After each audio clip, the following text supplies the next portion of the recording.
ஓம் சாயிரா சாயிரா ஓம் சாயிரா சாயிரா ஓம் சாயிரா சாயிரா அன்பே சாயிரா பேரன்பே சாயிரா அகிலம் தளிக்க ஆத்மா விழிக்க அனுதினம் சாயிரா எங்கள் அன்பே சாயிரா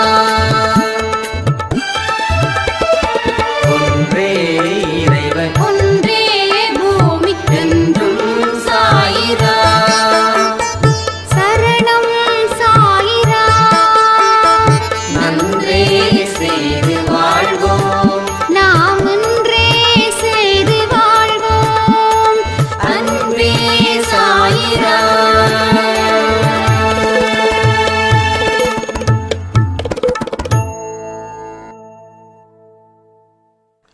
சாய்ராம். என் உயிரின் உயிரானவர்களே, நாம எல்லோரும் ஒரு மாய வலையில மாட்டி சிக்கி தவிச்சுக்கிட்டு இருக்கோம்ல. திரும்ப திரும்ப ஒரே தவற பலமுறை செஞ்சுக்கிட்டு இருக்கோம் தானே. எந்த ஒரு விஷயத்தால, எந்த ஒரு பிரச்சனையால, எந்த ஒரு துன்பத்தால மீண்டு வந்தோமோ, இனி இந்த திசையில் நான் காலடி எடுத்து கூட வைக்க மாட்டேன்னு நினைச்சோமோ, திரும்ப திரும்ப அதுலேயே நம்ம போயிட்டு மாட்டிக்கிறோம் தானே. இதுதான் மாய வலை அப்படின்னு சொல்றது. ஒரு மனுஷன் என்னதான் அறிவு பூர்வமா செயல்பட்டாலும் மாய வலையில சிக்கி சின்னா பின்னமாகி அவன் வாழ்க்கையை வெறுத்து மீண்டும் மீண்டும் அவன் துன்பத்தில் தள்ளப்பட்டுக்கிட்டே இருக்கான். நல்லா யோசிச்சு பாருங்க. நம்ம பலரோட வாழ்க்கையும் அது ரிப்பீட்டடாகவே இருக்கும். அப்போ மாய வலையில் சிக்காம இருந்துட்டோம் அப்படின்னா வாழ்க்கையில் பூர்ணமான சந்தோஷம் உங்கள் ஆயுட்காலம் வரைக்கும் அது வரும். வாழ்க்கையோட கடைசி கட்டம் எங்கே இருந்து எங்கே முடியுதோ அங்கே இருந்து தான் அடுத்த ஜென்மம் ஆரம்பமாகுதுன்னு நாம் இன்னைக்கு 12 மணி பதிவில் சொல்லியிருந்தோம். அப்போ வாழ்க்கையில் இறுதி கட்டம் எப்படி இருக்கணும், எப்படி இருக்கக்கூடாது, இதை தீர்மானிக்கக்கூடிய அறிவை கடவுள் இங்கே உங்களுக்கு இந்த நிமிஷத்தில் கொடுத்துருக்காரு. என்னுடைய ஜென்மம் அடுத்தது இப்படி தான் இருக்கணும், இந்தந்த வகையில் தான் இருக்கணும், இப்படி தான் என்ன பெருமை பேசணும், இப்படி தான் நான் நினைச்சது போல வாழ்க்கை இருக்கணும், நான் வள்ளலா பொறுக்கணும், ஆரோக்கியம் நிறைந்தவனாக நான் இருக்க வேண்டும். இது எல்லாமே உங்களுக்கு இப்போ இந்த ஜென்மத்திலேயே நீங்கள் முடிவு பண்ணலாம். அப்போ முடிவு பண்ணிட்டா போதுமா? அதன்படி வாழ்க்கையை வாழ வேண்டாமா? அப்போ அதன்படி வாழ்க்கையை வாழ்ந்தாதானே நாம் முடிவு பண்ணது போல அடுத்த ஜென்மத்தில் நாம் வாழ முடியும். முதல்ல எல்லாத்துக்கும் அடிப்படை காரணமாக இருக்கிறது உங்களுக்கு உள்ள இருக்கக்கூடிய ஒரு ஆன்மா. அந்த ஆன்மாவே வலிமையானதே தவிர சரீரமோ அறிவோ இல்லை மனதோ அதை விட கம்பேர் பண்ணும்போது ஒன்றுமே இல்லை. உடலும் மனமும் உங்கள் வாழ்க்கையை தீர்மானிக்கல. அது ஒரு விதமான கருவிகள் போன்று செயல்பட்டு கொண்டு இருக்கிறது. ஆனால் உண்மையான உயிர் எங்கே இருக்கு? ஆன்மா கிட்ட இருக்கு. அந்த ஆன்மா என்னைக்கோ விழிப்புணர்வு நிலையில் இருக்கணும்னா அந்த ஆன்மாவுக்கு சொந்தமான இடத்த அதை நோக்கி போக வைக்கணும். அந்த சொந்தமான இடம் என்ன தெரியுமா? கடவுளுடைய ஆன்மா கூட கனெக்ட் ஆகிறது. என்னதான் நமக்கு புதுசாக சொந்தங்கள் வந்தாலும் நம்மளோட அம்மா அப்பா கிட்ட இருக்கக்கூடிய ஒரு கனெக்டிவிட்டி எங்கேயாவது இருக்குமா? அப்பாவை கூட ரெண்டாவதாக வச்சுக்கலாம். அம்மா கிட்ட இருக்கக்கூடிய கனெக்டிவிட்டி எங்கேயாவது இருக்குமா? மற்ற இடத்துல இருக்கும்போது ஊரே சுற்றினாலும் உலகத்தையே சுற்றினாலும் நீங்கள் இறுதியாக வர வேண்டிய இடம் உங்களுடைய தாய் வீடு. உங்களுக்கு 70 வயசு இருக்கலாம், உங்கள் அம்மா உயிரோடு இல்லாமல் இருந்திருக்கலாம். ஆனால் உங்கள் அம்மா வாழ்ந்த வீடு உங்ககிட்ட இருந்தால் அந்த வீட்டுக்குள்ள காலடி எடுத்து வைக்கும் போதே எவ்வளவு சந்தோஷம் உங்களுக்குள்ளே இருக்கும். அதுபோல தான் ஆன்மாவுடைய அம்மாவா, ஆன்மாவுடைய அப்பாவா, ஆன்மாவுடைய இருப்பிடமா இருக்கிறது நம்ம சாயப்பாவுடைய ஆன்மா தானே. அப்போ அந்த இடத்துல விழிப்புணர்வு நிலையை கொடுக்கும்போது உங்களுடைய மனதில் இருக்கக்கூடிய தீய எண்ணங்களும் நீங்க செய்யக்கூடிய தவறுகளும் உங்களை விட்டு விலகி நிற்குமா, விலகி நிற்காதா? ஒவ்வொரு மனுஷனும் அழிவது எதனாலங்க? தீய எண்ணம். ஆரம்பத்தில் இருந்தது இப்போ கொதிக்குது, இன்னும் கொஞ்ச நாள்ல பயங்கரமா எரியுது. சாதாரண தீயை அணைக்க முடியும், காட்டு தீயை அணைக்க முடியாது. அது போலதான் தீய எண்ணங்கள் உள்ள வரும்பொழுதே நாம் கொஞ்சம் சரி பண்ணியிருக்கணும், விட்டுட்டோம். மேலும் வரும்போது இன்னும் கொஞ்சம் சரி பண்ணியிருக்கணும், விட்டுட்டோம். இப்போ கொழுந்து விட்டு எரியுது, அதை சரி பண்ணவே முடியல. அப்போ இதை சரி பண்ணாதான் நம்ம மாயை வலையில இருந்து வெளிவர முடியும். என்றைக்குமே கடவுள் ஒன்று சொல்லியிருக்காருங்க, எந்த செயலை செய்தாலும் பற்றற்று செய், அதை எனக்கு அர்ப்பணிச்சிடுன்னு சொல்லியிருக்காரு. நீ எந்த செயலை வேணாலும் செய். வாழ்க்கையில் கோடீஸ்வரன் ஆகணும்னு நினைக்கிறியா? அதற்காக உழைக்கிறியா? உழைச்சி தான் ஆகணும். உழைக்கலைன்னா கோடீஸ்வரன் ஆக முடியாது. அப்போ உழைக்கும் போது நீ அவருக்கு அர்ப்பணம் செய்ய, பற்றற்று வேலை செய். பற்றற்றுன்னா இதுதான், பிடிக்காம வேலை செய்யன்னு சொல்லல, பற்றற்ற நிலையில் இரு. வெற்றியையும் தோல்வியையும் நீ தீர்மானிக்காத ஒரு மனநிலையில் இருந்து உன் கடமைகளை செய். உங்களுக்கு கொடுக்கப்பட்ட கடமை, ஹவுஸ் ஒய்ஃபாக இருக்கீங்கன்னா அந்த கடமையை நீ எனக்கு அர்ப்பணிப்பது போல அர்ப்பணித்து செய். நான் படிக்கலை, மற்றவங்களாம் படிச்சிருக்காங்க, மற்றவங்கெல்லாம் காரில் போகிறாங்க, அப்படிலாம் நினைக்கக்கூடாதா? எப்படி நினைக்கணுமா? எந்த வேலை செஞ்சாலும் எனக்கு அர்ப்பணிச்சு. இதனால என்ன நடக்குது? நீ எந்த காரணத்தை கொண்டும் உன் வாழ்க்கையில் எந்த விதமான தோல்விகளோ துன்பங்களோ நேர்ந்தாலும் அதற்காக நீ வருத்தப்படவோ பயப்படவோ யோசிக்கவோ மாட்டாய். என்னைக்குமே உன்னோட முகத்தில் ஒரு விதமான புன்னகை இருந்து கொண்டே இருக்கும். அப்போ உங்களுடைய வாழ்க்கையில் எந்தெந்த விஷயத்தை நீங்கள் சரி பண்ணுறீங்கன்னு கொஞ்சம் திங்க் பண்ணி பாருங்களேன். இது எல்லாமே இப்படிப்பட்ட விழிப்புணர்வு நிலையில தான் நம்ம வாழ்க்கையை வாழணும். அப்போ தான் அந்த ஆன்மாவுக்கு விழிப்புணர்வை கொடுக்க முடியும். ஆன்மா விழிப்பற்ற நிலையில் இருந்துச்சுன்னா எல்லாமே இங்கேயே முடிஞ்சிடும். உங்களுக்கு புண்ணிய கணக்கு அப்படின்ற ஒரு கணக்கு இடமே இல்லாமல் போகும். இந்த அன்னதானம் கூட நம்ம அன்பை சாயில சொல்லலை, ஜென்ரலாக சொல்கிறேன். ஏன்னா நாம் அந்த மாதிரி இன்னும் கொஞ்சம் கணக்கை பார்த்து அதெல்லாம் நம்ம செய்யறதில்ல. நிறைய பேர் பார்த்திங்கன்னா கோயிலுக்கு முன்னாடி 100 பேருக்கு சாப்பாடு போட்டு அன்னதானம் பண்ணுவாங்க. அவங்கக்கிட்ட கேட்டிங்கன்னா எதுக்காக இந்த அன்னதானம் பண்ணுறீங்க? உண்மையாகவே ஏழை மக்களுக்குத்தான் நீங்கள் இந்த அன்னதானம் கொடுக்குறீங்களா? அவங்களோட பசியை ஆற்றுவது தான் உங்கள் கடமையா அப்படின்னு கேட்டிங்கன்னா அவங்க ஒன்றே ஒன்று சொல்லுவாங்க, இல்லைங்க, எங்களுக்கு ஒரு பிரச்சனை இருக்குது, அந்த பிரச்சனையை தீர்க்கணும்னா 100 பேருக்கு சாப்பாடு போட்டு கொடுங்கன்னு சொன்னாங்க, அதை தான் நான் செய்கிறேன் அப்படின்னா அந்த இந்த இந்த- இந்த விதமான பலன்கள் அவங்களுக்கு 1% கூட போய் சேராது. அப்போ அவங்களுக்கும் திருப்தி இருக்காது. அதை உணவு அருந்துறாங்க இல்லையா, அவங்களுக்கும் பெரிய அளவில் வாழ்த்துவது கூட பெருசாக இருக்காது. அப்போ இங்கே கொடுக்குறவனுக்கும் நல்லது நடக்கணும், வாங்குறவனுக்கும் நல்லது நடக்கணும். அந்த 2 பேருக்கும் ஒரு மியூச்சுவல் அண்டர்ஸ்டாண்டிங் இருக்கணும். அப்படி இருந்தால் மட்டும்தான் அது பலன்கள் அடிப்படையில் உங்கள் கணக்குக்கு வரவாக வந்து நிற்கும். இல்லைன்னா எவ்வளவு தான் சம்பாதிச்சாலும் செலவாகிக்கிட்டே இருக்குதுன்னு சொல்கிறோமோ இல்லையா, அது மாதிரி ஆகிடும்.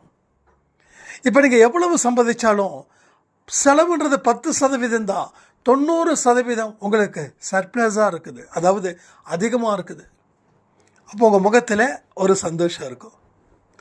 எவ்வளவு சம்பாதிச்சாலும் பீரோவில் ஒன்றும் வைக்க முடியல, பேங்க்கில் இருக்க பேலன்ஸையும் ஈடு பண்ண முடியலன்னா உங்கள் முகத்தில் ஈ ஆடாது. அதாவது ரொம்ப கஷ்டமான ஒரு முகமாக, எவ்வளோ அழகான முகம், அந்த முகம் வாடி போய் நிற்கும்.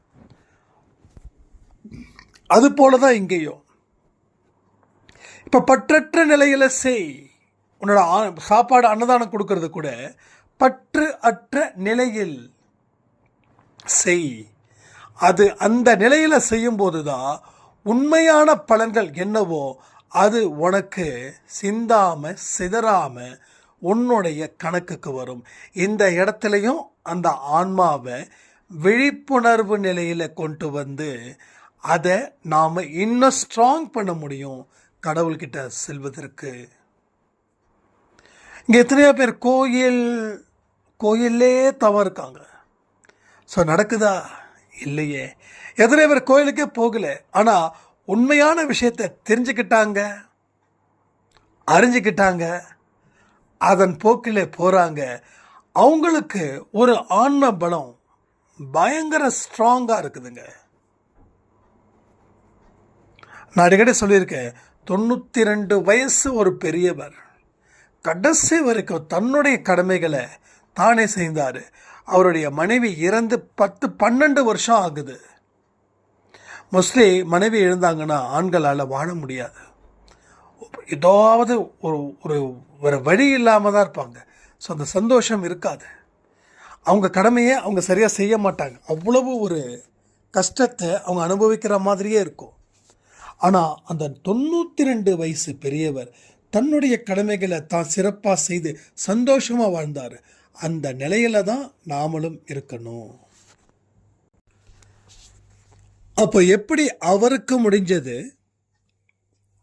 அப்போ 90% மக்களுக்கு ஏன் முடியல அப்படின்னா, அதுதான் அவருடைய விழிப்புணர்வு நிலை, அவருடைய ஆன்மாவுடைய விழிப்புணர்வு நிலையில் இருந்ததால அந்த பெரியவரால் அத்தனை நல்ல ஒழுக்கமும் தன்னை பாதுகாத்துக்கக்கூடிய தனக்குள்ளே இருக்கக்கூடிய ஒரு உதவியும் வல்லமையும் அவருக்கு கிடைச்சது. இப்பெல்லாம் பாருங்களேன், 50 வயசு ஆச்சுன்னா என் பையன் என்னை பார்த்துக்கணும், என் பொண்ணு என்னை பார்த்துக்கணும் அப்படின்னு நாம் ஃபீல் பண்ணுறோம். ஏன்னா நம்மளால் சுயமாக சிந்திக்கவும் முடியல, சுயமாக வாழவும் முடியல, நமக்குள்ள நாம் உதவிகள் செய்யவும் முடியல. இது எவ்வளவு பெரிய துரதிர்ஷ்டம் தெரியுங்களா? எவ்வளவு பெரிய ஒரு அன்லக்கி தெரியுமா? உங்களால் ஒரு இடத்துல சுதந்திரமாக செயல்பட முடியலைன்னா இந்த பிறவியில் நீங்கள் அத்தனை திறமையும் அத்தனை சக்தியையும் நீங்கள் 100% இழந்து நிற்கிறீங்கன்னு அர்த்தம். இது யாரால? உங்களால. அப்போ மனுஷன் தன்னுடைய தேவையை கூட தன்னால் பூர்த்தி பண்ணிக்க முடியாத நிலையில் இருக்கக்கூடிய மனிதனுடைய அடுத்த ஜென்மம் அப்படின்றது நிச்சயமாக சொல்கிறேன், யாரும் பயப்பட வேண்டாம், அந்த ஜென்மம் கொஞ்சம் கஷ்டமாக தான் இருக்கும். இப்போ இருக்கிற ஜென்மத்தை விட கஷ்டம் இருக்காது. ஏன்னா இப்போ ஒரு விழிப்புணர்வு நிலையில் இருக்கீங்க. கொஞ்சம் கண்ணை திறந்தும் கொஞ்சம் கண்ணை மூடியும் நீங்கள் இருக்கீங்க, அதனால் பிரச்சனை இல்லை. பட் திறந்த கண்ணு திறந்துடுச்சுன்னா பிரச்சனை இல்லை. மூடி இருக்கிற கண்ணு சம்டைம்ஸ் மூடிடுச்சுன்னா பிரச்சனை. அதனால் எல்லாத்தையும் உள்ளே வைங்க. எதையுமே அவசரமாக ஆஹா இப்படியா அப்படியா. ஒரு சாராம் சொன்னாங்க, நீங்கள் ஆடியோ கொடுக்கும்போது ரொம்ப கஷ்டமாக இருக்குது, சட்டுன்னு எல்லா வேலையும் முடிச்சிடணும்னு நினைக்கிறேன், எங்கே முடிக்க முடியாமல் போயிடுமோன்னு சொல்லி பதட்டமாக இருக்குதுன்னாங்க. ஒன்றும் வேண்டாம். ஏன்னா இது பல ஜென்மத்தில் இருந்த விஷயங்கள். அதை மெல்ல மெல்ல தான் நம்ம கொண்டு போக முடியும்.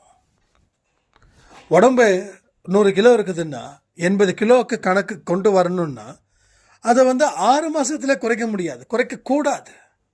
குறைக்க முடியும், ஆனால் குறைக்கக்கூடாது. ஒரு மாதத்துக்கு 2லேருந்து 3 கிலோ. ஸோ இப்படி தான் நம்ம ஒரு வருஷம் இல்லை 1.5 வருஷத்துக்கு எடுத்துக்கணும். சட்டுன்னு குறைச்சிட்டேன்னா பொட்டுன்னு வேற ஏதாவது ஆகிடும். அதை சொல்ல விரும்பலை. அப்போ மெதுவாக நகருங்கள், வேகமாக நகர வேண்டாம். ஏன்னா இதுக்கு முன்னாடி இருந்த பாதையில் நம்ம போகல. இப்போ போகிற பாதை புது பாதை. இதுக்கு முன்னாடி இருந்த பாதையில் எங்கே ஸ்பீட் பிரேக்கரு, எங்கே மேடு, எங்கே பள்ளம் தெரியும். ஆனால் இப்போவோ கடவுள் காட்டக்கூடிய பாதையை புது பாதை. அப்போ புது பாதையில் எங்கே பள்ளம் இருக்குதுன்னு தெரியாது, எங்கே மேடு இருக்குதுன்னு தெரியாது. அப்போ அதற்கு தேவை பொறுமையாக, நிதானமாக, கவனத்தோட நாம் போக ஆரம்பிக்கணும். அந்த பொறுமை முக்கியம்.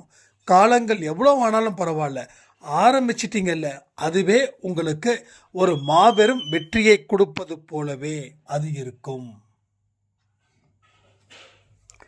அப்போ இந்த பாயிண்ட்டை தான் உங்களுக்கு முக்கியமான ஒரு விஷயமா இருக்கணும். ஸ்லோ தான், ஆனாலும் நான் ஆரம்பிச்சிட்டேன், இதுக்கு நீங்கள் உங்களை தட்டி கொடுங்க. ஒரு சின்ன முயற்சியை செய்யுங்க, அதில் வெற்றி அடைங்க. மற்றவங்க உங்களை அப்ரிஷியேட் பண்ணணும்னு நினைக்க வேண்டாம். நீங்கள் மற்றவங்களுக்கு தெரியாமல் உங்களுக்கு அப்ரிஷியேட் பண்ணுங்க. ஏன் மற்றவங்களுக்கு தெரியாமல் பண்ண சொல்கிறேன்னா, ஒரே ஒரு விஷயம், ஒன்று தான். வெற்றி முழுமையாக வருவதற்கு முன்னாடி நாம் வெற்றி பெற்றதா அறிவிச்சிட்டோம் அப்படின்னா அந்த வெற்றி கிடைக்காம போயிடும். அப்போ எவ்வளவு பெரிய வெற்றியாக இருந்தாலும் நீங்கள் அறிவிக்க வேண்டிய அவசியம் அப்படின்றது இல்லை, அது தேவையே இல்லை. அது செயல்கள் மூலமாக ஏற்படுத்தப்பட்ட முடிவு. அந்த முடிவு மற்றவங்களுக்கு தெரிஞ்சால் தெரியட்டும், தெரியலனா போகட்டும், அதை பற்றி உங்களுக்கு என்ன கவலை. அப்போ சிறு சிறு முயற்சிகள் நீங்களே அப்ரிஷியேட் பண்ணிக்கோங்க. சூப்பர், நல்லது. இது வரைக்கும் படுத்தே கிடந்தோம், ரைட்டா, படுத்தே கிடந்தோம், அசைவே இல்லாமல் படுத்திருந்தோம், இப்போ அசைக்கிறோம். இதை நினச்சி பெருமைப்படுங்க. ஐயோ ஓட முடியலன்னு சொல்லி வருத்தப்பட வேண்டாம், ரைட்டா. இப்போ அசைகிறோம்ப்பா, ரொம்ப சந்தோஷம். அசைக்கணும்னு முடிவு பண்ணிட்டோம், அசைச்சிட்டோம் பார்த்தல, ரைட். இதில் கொஞ்ச நாள் ட்ராவல் பண்ணுங்க. அதுக்கப்புறமா எழுந்து உட்கார முயற்சி பண்ணுங்க. ஒரு 2 நிமிஷம் உட்காருங்க, அதுக்கப்புறம் படுத்துக்கோங்க. இல்லை உட்காந்துட்டேன், இப்போ நான் எழுந்திருக்கணும் அப்படின்னு சொல்லலாம். நீங்கள் ஆர்வத்தோடு எழுந்திருச்சு நடக்க ஆரம்பித்தா விபரீதமான ஒரு முடிவு அங்கே வந்துடும். அப்போ மறுபடியும் எழுந்திருக்கவே முடியாதது போல நடந்துடும். அப்போ 2 நிமிஷம் உட்காந்தம்மா, ஓகே சந்தோஷம், மறுபடியும் படுத்துக்கோங்க. மறுபடியும் 2 நிமிஷம் எழுந்திரிச்சு உட்காருங்க, மறுபடியும் படுத்துக்கோங்க. இதில் கொஞ்ச நாள், அதுக்கப்புறம் ஒரு 1/2 hour உட்காருங்க. இப்போ 1/2 hour உட்காந்தோம், நோ ப்ராப்ளம். அதுக்கப்புறம் நடக்க ஆரம்பிங்க, அதுக்கப்புறமா ஓட ஆரம்பிங்க. யார் தடுக்க முடியும்?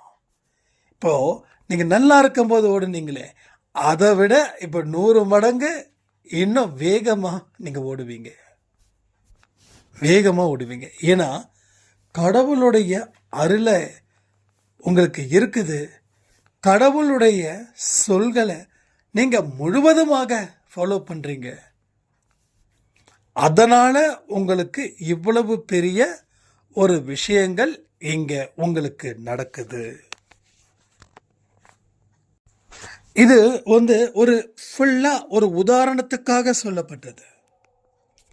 அப்போ உங்கள் வாழ்க்கையில் 7 மலை துன்பத்தை நீங்கள் வச்சுருக்கீங்க. இதை ஒரே ஜென்மத்தில் இந்த 7 மலை துன்பத்தையும் கடக்க முடியுமா? கடந்தா சந்தோஷம், ஆனால் கடக்க முடியுமா? இந்த 7 மலை துன்பம், அந்த மலைன்றது எதுக்கு நான் சொல்கிறேன்னா, இருக்கிறதுல பெரிய பெரிய மலை, சாதாரண மலை இல்லை. 7 மலைகள் பிரம்மாண்டமாக இருக்கும். ஒரு மலையில் இருந்து ஆரம்பிக்கிற உச்சி எங்கேயோ போய் மறுபடியும் கீழே இறங்கி மறுபடியும் இன்னொரு மலை. இது மாதிரி அந்த 7 மலையை கற்பனை பண்ணுங்க, கண்ணை மூடி கற்பனை பண்ணுங்க.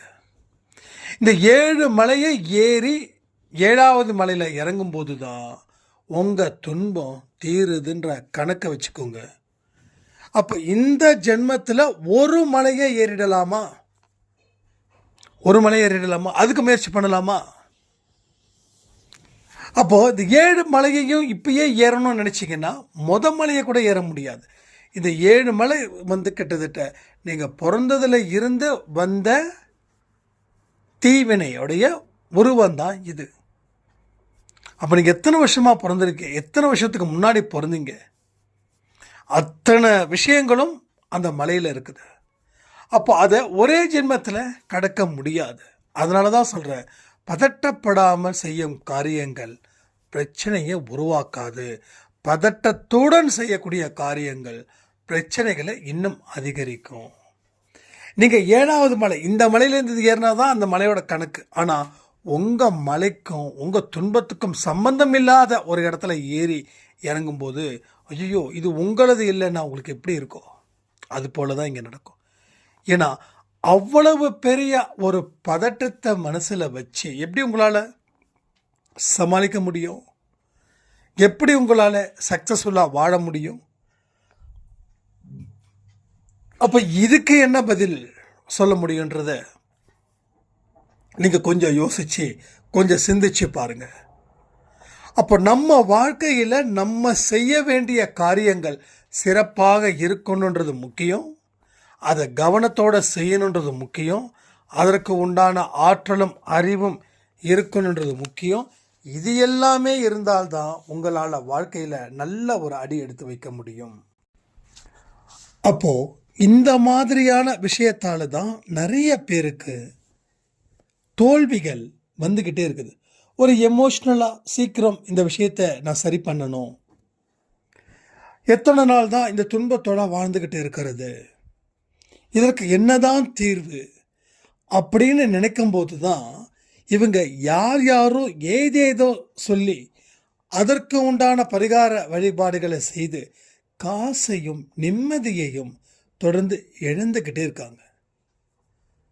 நிச்சயமாக நிம்மதி எடுக்கிறாங்க. ஏன்னா ஒரு ஆர்வத்தோடு செய்கிறாங்க, அப்பா என் பிரச்சனை இதோட முடிய போகுது, இனிமே எனக்கு வாழ்க்கையில் நல்லது மட்டும்தான் நடக்க போகுது. ஸோ இவர் இதை சொல்லியிருக்காரு, இந்த பரிகாரத்தை செய்வதன் மூலமாக என்னோட பிரச்சனைகள் தீர்க்க போகுதுன்னு முழு மனதோட நம்பி மறுபடியும் அந்த பிரச்சனைகள் இன்னும் பல மடங்கு அதிகரிக்கும் போது மனசை விட்டுடுறாங்க நிறைய பேர். அப்போ இதுதான் உங்கள் வாழ்க்கையில் நடக்கிறது நடந்தே தீரன்னு சொல்கிறாங்களே, அது எந்த அளவுக்கு பொய் அப்படின்றத புரிஞ்சுக்கோங்க. இப்போ நீங்கள் நினைச்சாலும் கடவுள் உங்கள் வாழ்க்கையை மாற்றி அமைப்பார். ஆனால் அதற்கு நீங்கள் பல கஷ்டங்கள் பட்டு தான் அதை சரி பண்ண முடியும். கஷ்டப்படாமல் எதுவுமே கிடைக்காது, அது ரொம்ப முக்கியம். கஷ்டப்படாமல் ஏதாவது கிடைக்குமான்னு தேடி அந்த அலைச்சல் வேண்டாம். அது காலம் வீணாகுது, நேரம் வீணாகுது. நீங்கள் திரும்பவும் மனநோயாளியாக மாறிடுவீங்க.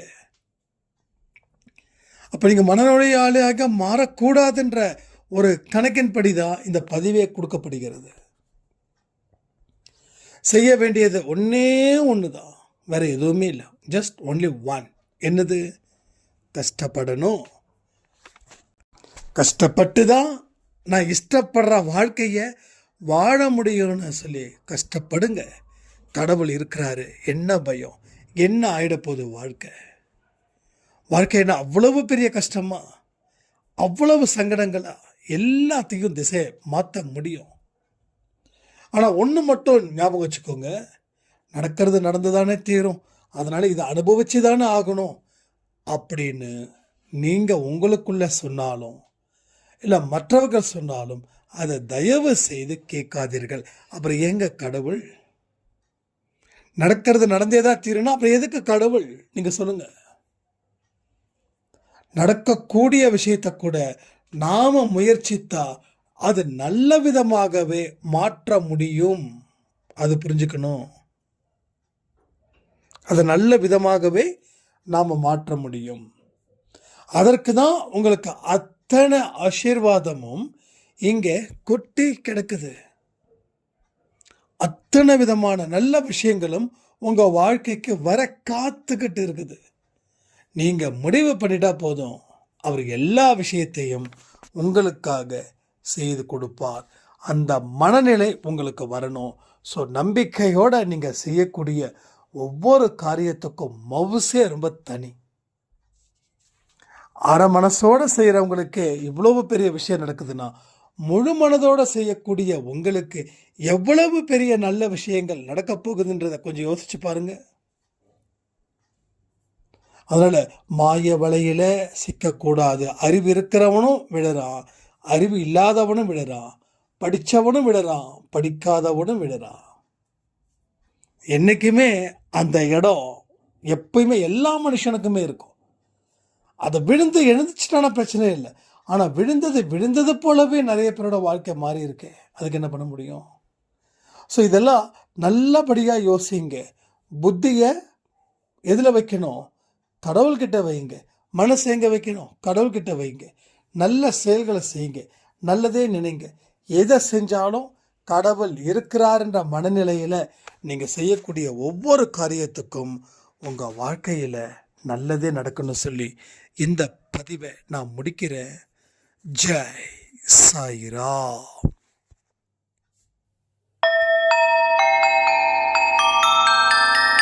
ஓம் சாயிரா. சாயிரா.